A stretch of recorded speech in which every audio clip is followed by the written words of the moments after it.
ലൈഫിൽ നമ്മൾ ഓരോരുത്തരും ഭയങ്കര ക്രേസിയായി ഇഷ്ടത്തോടെ ചെയ്യുന്ന ഒരുപാട് കാര്യങ്ങളുണ്ടാവില്ലേ. ഞാനങ്ങനെ ഭയങ്കര ക്രേസിയായി ഒരുപാട് ഇഷ്ടത്തോടെ ചെയ്യുന്ന ഒരു കാര്യമാണ് organising. Cleanness is half of faith എന്ന് റസൂല് പറഞ്ഞ് നമ്മളെ പഠിപ്പിച്ചിട്ടില്ലേ. അതുപോലെ തന്നെ ഖുർആനിലും 2-3 സ്ഥലങ്ങളിൽ ക്ലീൻനെസ്സിനെ പറ്റിയിട്ട് പഠിച്ചോ നമുക്ക് പറഞ്ഞു തരുന്നുണ്ട്. സോ ഓർഗനൈസിങ്ങും ക്ലീനിങ്ങും നന്നായിട്ട് റിലേറ്റ് ചെയ്യാൻ പറ്റുന്ന, അല്ലെങ്കിൽ ഓർഗനൈസിങ് എന്ന് പറയുന്നത് ക്ലീനിങ്ങിലെ ഒരു ഇമ്പോർട്ടൻ്റ് ആയിട്ടുള്ള പാർട്ടായിട്ട് എനിക്കെപ്പോഴും ഫീൽ ചെയ്യാറുണ്ട്. ഞാൻ എന്ത് കാര്യം ചെയ്യുമ്പോഴും ഭയങ്കര ഓർഗനൈസ്ഡ് ആയിട്ട് ചെയ്യാൻ ഇഷ്ടപ്പെടുന്ന ഒരാളാണ്. ഓർഗനൈസ്ഡ് ആയിട്ടിരിക്കുന്ന ഒരു വീട്ടിൽ ഭയങ്കര പീസ്ഫുൾ ആയിരിക്കും.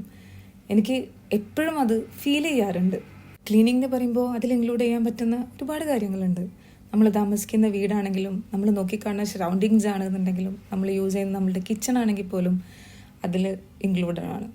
സോ റസൂല് പറഞ്ഞു തന്ന പോലെ cleanness is half of faith and don't forget about it.